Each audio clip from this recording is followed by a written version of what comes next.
ফাতেমা এমন একজন বউ ছিলেন যিনি তার স্বামীর কাছে কোনো আবদারি করতেন না, কোনো কিছু চাইতেন না।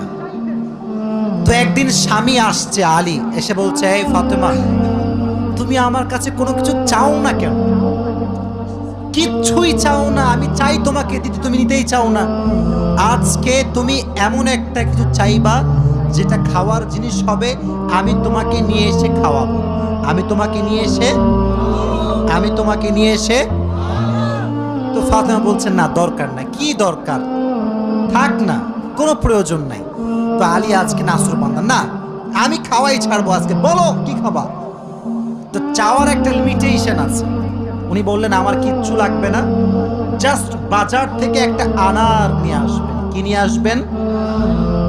তো আলী রাদিয়াল্লাহু তাআলা আনহু বলছে, ঠিক আছে যাও, আমি যাচ্ছি, তোমার জন্য নিয়ে আসবো একটা আনার। বের হয়েছে।